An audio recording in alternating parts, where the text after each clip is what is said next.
السلام عليكم يا اخواتي، وعاملين ايه؟ يا رب تكونوا بخير كده. يا ريت النهارده جايلك بالشرح افجر نسخة انستا برو، يعني انستا مهكر بمميزات جبارة، كل حاجة جبارة. يا ريت كده تقدرني قبل ما نخش على النسخة. هنزل لك هتلاقي رابط النسخة دي على التليجرام، على قناة التليجرام. يا ريت تنضم ليها عشان بننزل عليها كل حاجة حرفيا.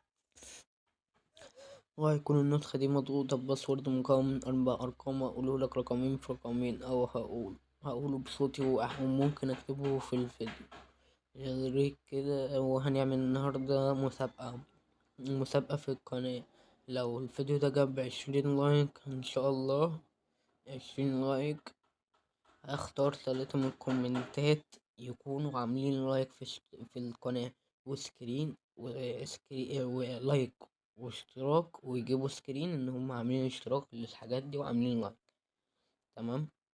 وهديهم طريقة عمل بوت ارقام فيك الاوتوبي اللي هو بتاع الاجانب المشهور دلوقتي.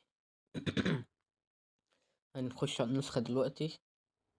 يعني النسخة فاضل لها اسبوع اسبوعين بالكتير اوي، وهتقفل تطلب ابديت تحديث. تفتح معاك بالواجهة دي. لو انت عايز تنزل اي فيديو من الفيديوهات، في علامة التنزيل اهي، اهي تدوس عليها وتنزل الفيديو.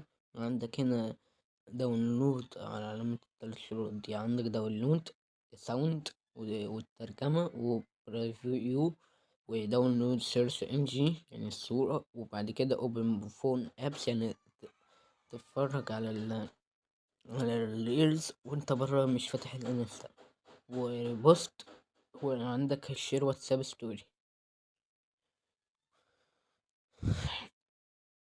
وعندنا هنا علامة الزائد دي الإعدادات. بعد كده نخش هنا وندوس كلوز. دي مميزات النسخة كلها. دي انستا برو فيرجن 13.65. وهنا عندنا البرايفسي الخصوصية. لو انت فعلت دي هيكون عندك خصوصية في الستوريز، ودي حاجات ملهاش لازمة.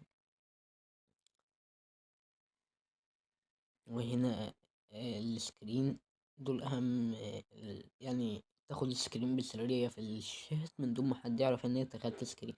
والباقي دول عايز تفعلهم فعلهم، دول أهم 2 في الخصوصية يعني.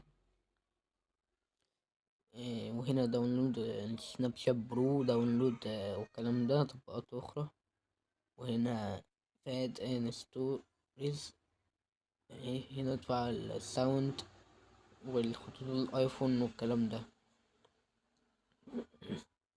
هنا لو عايز تقفل ال- البرنامج بباسورد وابديتس، يعني لو النسخة عايزة تحديث يعني.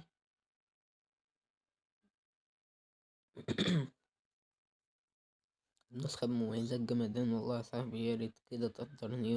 وده كان شرح النهاردة. يا ريت تعمل لايك وكومنت واشتراك. وقلت لك ان في مسابقة زي ما قلت لك، وخد معانا الباسورد اللي هيكون 20 20. وبس كده، سلام.